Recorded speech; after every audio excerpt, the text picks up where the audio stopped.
Assalamualaikum warahmatullahi wabarakatuh. Apa kabar kalian? Semoga kalian baik-baik saja dan tetap diberikan kesehatan oleh Allah Subhanahu wa Ta'ala. Bantu channel kami dengan cara subscribe dan tekan tombol lonceng kalian. Terima kasih. Semoga kisah ini bermanfaat. Ibu kandungnya protes karena hanya dijatah 1 juta per bulan oleh putranya. Sedangkan pada ibu mertuanya memberi jatah 5 juta. Kata putranya itu sudah adil. Setiap orang memiliki perjalanan hidup yang tidak sama dalam sepanjang hidupnya. Aldo yang berusia 35 tahun ini mengelola sebuah perusahaan kecil dalam bidang dekorasi. Selain keahlian seninya yang mengagumkan, reputasinya yang baik juga sudah dikenal sejak dulu meski tidak dipromosikan. Kini Aldo memiliki keluarga yang bahagia. Istrinya baik, lembut, dan cantik. Dia membantu Aldo mengelola keuangan di perusahaan. Mereka memiliki seorang putri yang cerdas dan baru berusia 5 tahun. Keharmonisan keluarga mereka juga membuat iri teman dan tetangganya. Setiap tanggal 12, istrinya selalu berkunjung ke rumah ibunya Aldo di kampung bersama putrinya. Selain menjenguk, sekalian membawakan tunjangan hidup. Namun, ibunya selalu menyambutnya dengan muka masam setiap saat istrinya berkunjung. "Bu, ini uang tunjangan untuk ibu," kata Karen sambil menyodorkan uangnya. Ibu mertuanya melirik sejenak menantu dan cucunya itu, lalu memalingkan mukanya dan berkata, "Taruh saja di sana, merepotkan kamu saja. Uang yang tidak seberapa itu harus kamu antar. Biaya hidup dari kalian itu selalu segitu saja, nggak naik-naik. Sangat jauh dengan tunjangan pensiunan orang lain yang terus melambung." Karen menjadi salah tingkah sambil tersenyum mendengar sindiran ibu mertuanya. Karen mengalihkan topik pembicaraan. "Bu, aku bantu bersih-bersih rumah ya," kata Karen sambil memanggil anaknya. "Sini nak, kita bantu nenek menyapu lantai." "Gak usah, sudahlah, gak perlu pura-pura. Lebih baik pergi saja. Memangnya masih mau menunggu waktu makan ya? Uang yang tidak seberapa itu untuk saya sendiri saja tidak cukup. Mana bisa menyiapkan makanan untuk kalian," kata mertuanya dingin. Mendengar ucapan ibu mertuanya seperti itu, Karen pun tak berdaya. Terpaksa segera pulang bersama putrinya. Tapi tak disangka, keesokan harinya saat tiba di kantor, dia melihat ibunya Aldo, teriak-teriak sambil berkacak pinggang di depan lobi kantor. Karyawan kantor yang kebetulan lewat seketika berkerumun menonton keramaian itu.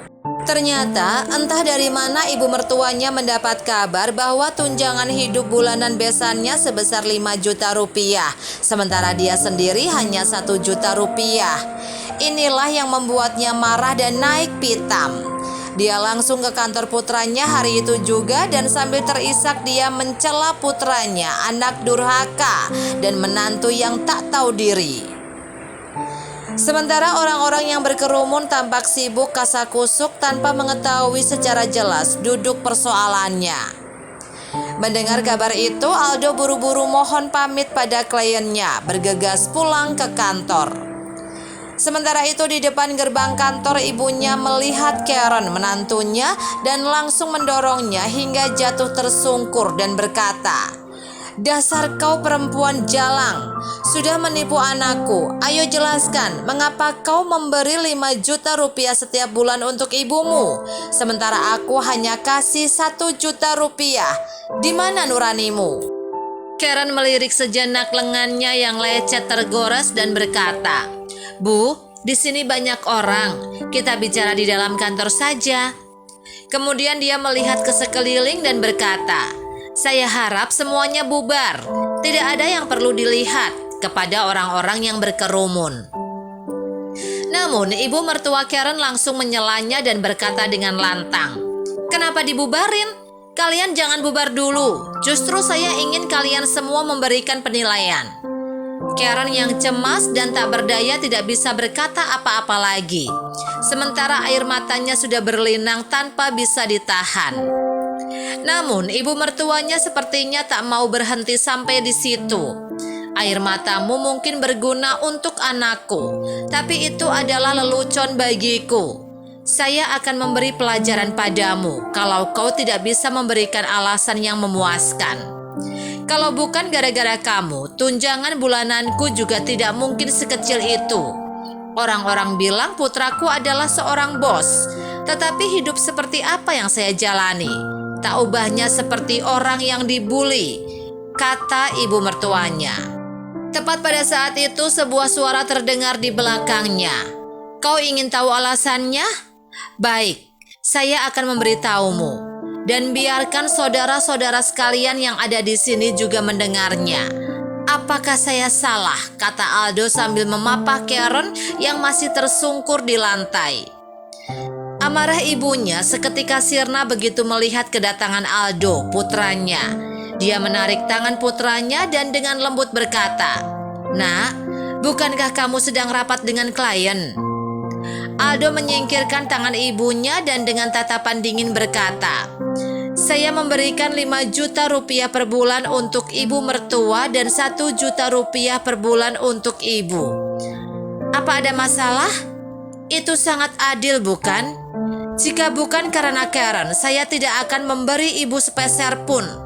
Saya memanggilmu ibu karena ibu melahirkan saya. Tapi coba tanyakan pada diri ibu sendiri dan renungkan.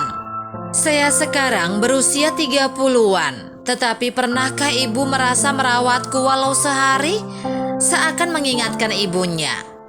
Karena tidak tahan hidup miskin, ibu meninggalkan ayah dan aku sejak kecil dan tidak pernah pulang lagi. Meski pulang sesekali juga hanya minta uang. Tahukah ibu, saya tumbuh dalam hinaan dan menjadi bahan tertawaan orang-orang sejak kecil. Pada saat itu, ayah harus kerja serabutan dan lama sekali baru pulang.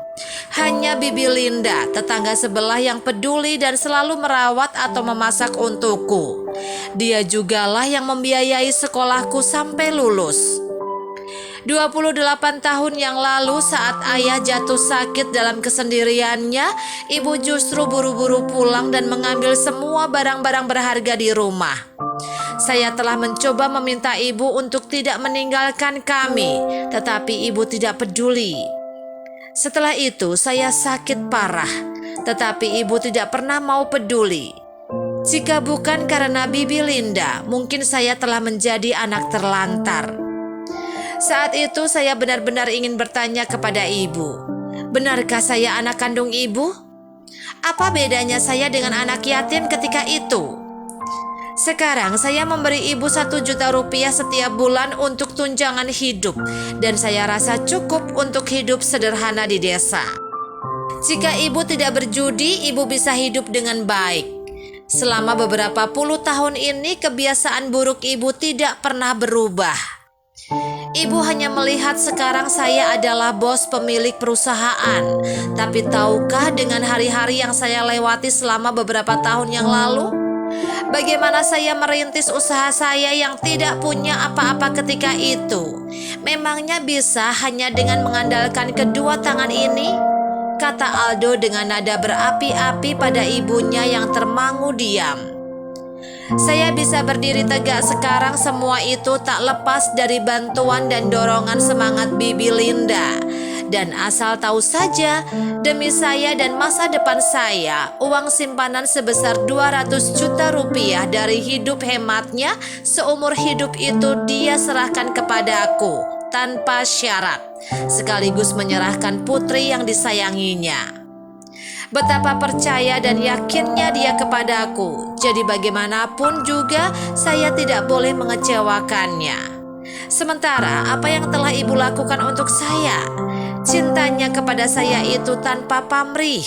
Sedangkan ibu, apa ada kasih sayang di hati ibu pada saya? Ibu hanya cinta pada uang dan cinta pada judi. Jelas Aldo dengan nada campur aduk. Orang-orang yang mendengar cerita Aldo kemudian berbalik berdiri di sisi Karen, istri Aldo. Sementara Ibu Aldo terdiam di tempat sambil tertunduk malu mendengar penjelasan Aldo. Kakinya lemas seketika dan duduk di lantai sambil menangis. "Bu, ayo bangun dulu. Lantainya kotor dan dingin," kata Karen lembut sambil mengangkat ibu mertuanya dengan sebelah tangan dan menarik tangan Aldo suaminya dengan tangan lain. "Kita pulang dulu," kata Karen. Namun ibu mertuanya menggeleng-gelengkan kepala seakan menyalahkan dirinya dan memohon sambil memandang Aldo. "Nak, sebenarnya ibu sudah jarang main judi. Tolong beri ibu kesempatan untuk menebus kesalahan ibu di masa lalu," ratapnya memohon. Aldo menghela nafas. "Yang lalu biarlah berlalu. Jika saya benar-benar membenci ibu, bagaimana mungkin saya memberi ibu tunjangan hidup?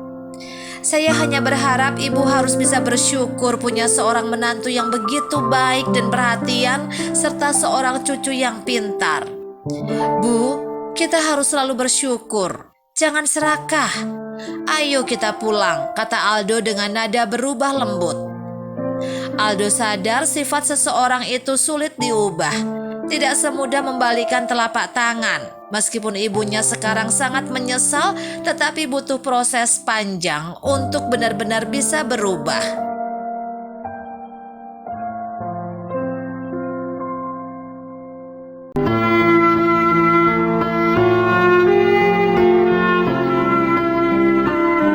Assalamualaikum warahmatullahi wabarakatuh. Apa kabar kalian? Semoga kalian baik-baik saja dan tetap diberikan kesehatan oleh Allah Subhanahu wa Ta'ala. Bantu channel kami dengan cara subscribe dan tekan tombol lonceng kalian. Terima kasih.